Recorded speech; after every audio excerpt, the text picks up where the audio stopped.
I wonder if many of us here are keen gardeners. I have literally zero gardening competence, but I hope that gradually I will learn because I really like the idea of gardening. Especially I like the idea of planting seeds in the earth and then seeing them take root and burst into life, whether that's flowers or herbs or vegetables. I really love the path on Jesus Green. I don't know if you know the one if you are from here, which has the rows of huge, beautiful trees down either side. And I really love imagining how, at some point, many years ago, those trees were just tiny little spiky brown seeds. And some gardener was burying them in some soil. Can you imagine watching that? If you didn't understand what a seed was, it would have looked so insignificant, so pointless. Taking these tiny, ugly brown lumps and burying them. But I like to imagine the gardener, gingerly standing up, wiping the sweat from her brow, and saying, one day these trees are going to be 100 feet tall, and they are going to take your breath away. And now they are, and they do. And my question tonight is that what life is like? Do we live on good soil? Are we planting seeds that might not always look like very much, but will grow into something of enduring significance? Is life like planting seeds, or is it more like building sandcastles on the beach? Trying to build something beautiful, but always with the sense that it's fragile. All kinds of things might come along and knock down huge chunks of what you've worked so hard to build, and all the while we can see the tide of time creeping further and further up the beach, and we know that in the end it's going to wash it all away. Which do you think life is like? Which kind of universe do you think we live in? I'm really grateful that we have the chance tonight to actually slow down in the middle of our kind of busy, hectic lives and explore these big questions and think about the difference that Jesus might make to them. Because I'm convinced that if Jesus really is who he says he is, if he really died and then rose from the dead, then the universe we live in is not shifting sand. It's good soil. If Jesus is real, then firstly, our instinct that life is meaningful makes sense. I think we all feel, whether we're Christians or not, whatever we believe, that even though we're all going to die one day and not long after that, everyone will have forgotten about us, our lives really do matter. How we treat people, the people we become, it matters. And I think Jesus makes sense of that deep intuition. He makes sense of why that is true. And he can also give our lives purpose that is truly secure. He shows us that we can find a sense of purpose in our lives that can't be flattened by failure or disappointment, and that isn't even threatened when we look up and see the tide of death creeping closer and closer. If Jesus is real, we can know why our lives matter, and we can be confident that we have a purpose that nothing, not even death, can take away. If you've joined us for the first time tonight, let me catch you up on the story so far. So Jesus grew up in obscurity in first century Israel, Palestine, and then he began to travel around and demonstrate this amazing power, doing healings and miracles, but also giving incredible teaching. To this day, even atheists would consider his moral teaching to be incredibly profound, and many argue that it has transformed the world over the last 2,000 years in a very positive way. But mixed in with all that wise, beautiful moral teaching, he's also teaching people about himself constantly. And he says very weird things about himself. He says he can forgive everyone's sins. He says that he's always existed. He says that one day he's going to return to judge everyone who's ever lived. And he says at one point, if you've seen me, you've seen God. And the religious authorities at the time hate that. And they managed to get him arrested and then condemned to death on falsified blasphemy charges. And weirdly, Jesus doesn't try to resist that at all. He doesn't try to escape. He won't defend himself at his trial. It's like he's walking towards brutal torture and execution on purpose. All his male followers flee in fear, and he lets it all happen. and he dies with the promise of forgiveness on his lips. And if the story ended there, I think it would be one of the great kind of mysteries of human history, wouldn't it? How could this man, who was so morally wise and insightful, also be so mentally unwell that he had the delusion that he thought he was God? And why did he let himself get killed? But all of the primary historical sources tell us that that wasn't the end of the story. A group of women followers who'd seen him killed and seen where he was buried set off early in the morning on the Sunday after to anoint his body in the traditional way. But when they get to his tomb, the stone has been rolled away from the entrance and he's not in there. And the strips of linen that his corpse was wrapped in are still there, where the body had been, but they are empty. And then a divine messenger appears and tells them, "You won't find Jesus here. He's risen. He's alive." And they rush back to the male disciples and they tell them everything, but the men think that it's all nonsense. It just sounds totally implausible to them. But then they start to meet Jesus. First the women, then the men. Lots of them on lots of different occasions, in groups, on their own, in different places, over a period of 6 weeks. They meet Jesus alive again. And we're just going to zoom in on one of those meetings. It's in these little books on your table. If you grab the one that's nearest you and flick right towards the back, it's page 79. So these are copies of Luke's account of Jesus' life based on his careful investigation of the eyewitnesses.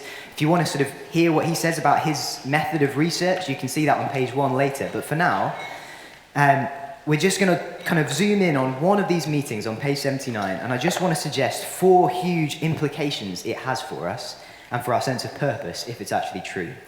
And then we'll take some time to look at the evidence and think about whether it is true.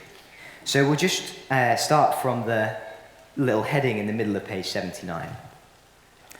While they were still talking about this, Jesus himself stood among them and said to them, "Peace be with you." They were startled and frightened, thinking they saw a ghost. He said to them, "Why are you troubled? And why do doubts rise in your minds? Look at my hands and my feet. It is I myself. Touch me and see. A ghost does not have flesh and bones as you see I have." So they are baffled and scared and disbelieving, which to be fair is very understandable. I think I would have been in their situation.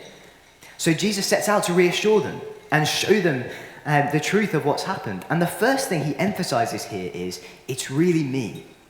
He says, "Look at my hands and my feet. It is I myself." Why his hands and his feet? Because they still have the wounds in them where he was nailed to the cross to die. So here are the first 2 massive things I think this shows us. One, there really is a God. If this is true, Jesus claimed to be God all his public life, and now he's risen from the dead to prove it. And of course, if he really was God, become a human being, it would be entirely unsurprising that he came back from the dead. Of course, death couldn't hold him. If Jesus really rose from the dead, it settles the great question of where this world came from and whether or not there's something more than just atoms bouncing around. There is a God, and he's introduced himself in Jesus. But it's even better than that. There is a God, and God actually loves us. And this is God saying, "It's me, look at the wounds." The God we meet in Jesus loves us so much that he was willing to suffer with us and die for us so that he could offer us forgiveness and rescue from death. Imagine being one of those men who was supposed to be his friends and his followers, who had abandoned him at his moment of greatest need, and then seeing him back from the dead, standing in front of you with the nail wounds still in his outstretched arms, saying, "Peace be with you." Realizing in that moment that he still loves you, that somehow he loves you enough that he died for you. I don't know if you looked through these cards on your tables with different things that we might find meaningful. But one of them says raising a family, and it really should say caring for those we love, right? Because I think all of us have a deep instinct that love matters. We all feel that deep down. And this actually explains why that is. If this is true, it makes total sense of that, because we're not just atoms, we're not just animals, we're made by a God who is love, and we were made to love others and love him. We were created by love, and we were created for love. And if Jesus gave his life in love for us and then rose again, then love is actually stronger than death. Love will not be washed away in the end by death. Love will actually last forever. So that's the first and second massive things. There's a God, and that God really loves us. Now let's read on and look at the third. So from little number 39 in these books again, Jesus says, "Look at my hands and my feet. It is I myself. Touch me and see. A ghost does not have flesh and bones as you see I have." When he'd said this, he showed them his hands and his feet. And while they still did not believe it because of joy and amazement, he asked them, "Do you have anything here to eat?" They gave him a piece of broiled fish, and he took it and ate it in their presence. He said to them, "This is what I told you while I was still with you. Everything must be fulfilled that's written about me in the law of Moses, the prophets, and the Psalms," which is a way of referring to what we now have as the Old Testament. So here he's proving to them, it's me, and I'm really alive. I'm not just a vision, I'm not just a ghost. You can touch me, come on. And then I love that he says, actually, give me something to eat. Give me some fish, because a ghost or a hallucination can't eat fish. So the third huge reality Jesus shows us here, if this is true, is death is not the end. Jesus is proving that he's smashed through death and come out the other side into a real, healed, everlasting life. And he promises that if we trust him, he will bring us through with him. One of these cards was about pursuing happiness and joy and experiences.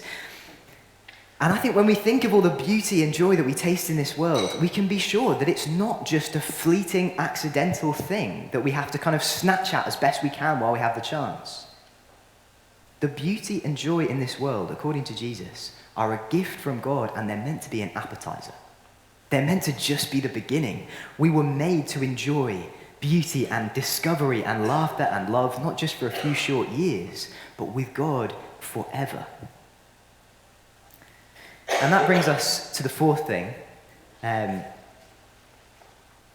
which, again, if you look at these cards, one of them was leaving a legacy. I think all of us long to do something with our lives that makes a lasting difference. We don't have time to read it right now, but in the rest of this account, Jesus gives his disciples a job to do. His resurrection fills their lives with the chance to make an everlasting difference. And that is not just the case for those original witnesses, it's true for us too. We can have real purpose now that will last forever. There's a verse in the Bible I absolutely love. It's in a letter written by Paul, who was one of the witnesses of the resurrection. He's just written this huge chapter about the resurrection of Jesus, and then he lands on this conclusion. He says, "Therefore, my dear brothers and sisters, stand firm. Let nothing move you. Always give yourselves fully to the work of the Lord, because you know that your labor in the Lord, Jesus, is not in vain." What's he saying here? He's saying that if we live with Jesus and for Jesus, then death won't wash away what we've done with our lives like a sandcastle on the beach. He's saying that if we live with Jesus and for Jesus, none of our efforts in this life will ever be in vain. They will not be pointless. They will not be wasted. Paul is saying that Jesus' resurrection wasn't just so in the rest of this chapter, he has been saying that Jesus' resurrection wasn't a sort of magic trick to show how powerful he was. It was more like a kind of second Big Bang. It was an explosion into being of a whole new world, a healed, glorious, eternal, physical world. And Paul uses that image of seeds being planted and then growing into something magnificent. And he says Jesus' body was like a seed. And then when he was resurrected, it was like the first fruits of this new world. The first plant that bursts into life to show you that spring is coming and the rest are about to follow. So what Paul is saying here is essentially this. We are invited right now to participate in the new world that Jesus is bringing about. Jesus invites us to be adopted into God's family, but not only that, he also invites us to join the family business, to sow seeds of love and truth and justice and healing and hope. And because his new world is stronger than death, we can rest secure and confident that nothing will wash away those efforts. We get to spend our lives sowing seeds, knowing that all death can do is plant them. They will not be wasted. Jesus will bring something beautiful out of them that will last forever. I find this absolutely exhilarating. It's amazing. Jesus gives our lives the most incredible, energizing purpose. And it's not just a feeling of purpose. It's not just kind of positive, wishful thinking. It's based on the fact that he actually has defeated death, and he invites us to join in now with what he's doing in this world. But how can I say that? How can I say that this isn't just wishful thinking, that it's based on facts? We have to ask this question, because the resurrection of Jesus doesn't work as just a nice metaphor or an inspirational myth. All of those four things I've just been saying are not true just in some metaphorical way. I've been trying to say, if this is real, if Jesus is actually alive, then it means that these things are true. Here's Paul, earlier in that same chapter of the letter we just read from, he says, "And if Christ has not been raised, our preaching is useless, and so is your faith." So he says, if this isn't actually true, the whole thing is a waste of time. But the idea that somebody literally rose from the dead is really hard to believe, isn't it? I find it hard to believe. So we're going to think now about what reason we have to think this is real. I'm just going to give a kind of brief introduction to the historical evidence that persuaded me 15, 16 years ago. And then we'll have a chance for Q&A. So please, as we go through, note down any questions you have, any objections you have. We really won't be offended by anything. We want to engage with this thoughtfully and thoroughly because we think it's true, actually true, and so we want to engage. So for the next few minutes, we're going to treat the text that we have in the Bible completely skeptically, like we would do any other historical source, not in any way assuming that they're true just because they're in the Bible. We're just going to look at the facts of what happened that all serious historians of the period agree on, whether they're atheist historians, agnostic, Christian, Jewish, whatever. These are the three facts that everyone really accepts. And then the question is, what is the best explanation for those facts? So fact one is Jesus really died on the cross. There is absolutely tons of evidence for this. It's one of the best established facts in history. Even non-Christian historians at the time, you get accounts where they talk about Jesus being killed. 2, Jesus' followers were convinced they'd met him alive again. So historians agree that Jesus' followers claimed to have seen Jesus back from the dead, but it's not just that. They also agree that they must have actually believed it. Because we know they started spreading this message far and wide that Jesus had risen from the dead and it meant he was the king of the universe, and it did not make them rich, it did not make them powerful, it did not make them popular. It was exactly the opposite. We know that the Roman and Jewish authorities who had just killed Jesus brutally tried to silence the disciples. They tortured them. And history tells us that many of those original witnesses were imprisoned or even killed. But there is no record at all of anyone ever trying to get out of these things by saying, we all made it up, it's not true. They were entirely willing to die for it. So whatever explanation historians come up with for that, everyone agrees they must have been convinced themselves that this was what they'd experienced. And fact 3 is that opponents of Christianity were also convinced that they'd met Jesus alive again. This one, I think, sounds like the most unbelievable. Surely it was just the kind of followers of Jesus that then thought he'd come back from the dead. But we know this one is true because we literally have it firsthand. We have many letters written by a man called Paul of Tarsus in the 40s and 50s AD, including the one that I've been quoting from tonight. And he tells us about his background. And he was a zealous member of the Pharisees, which was a Jewish group really opposed to Jesus. And he was actively arresting and imprisoning the first Christians because he hated what they were teaching. He thought it was heresy. And then he had an experience which he described as meeting the resurrected Jesus.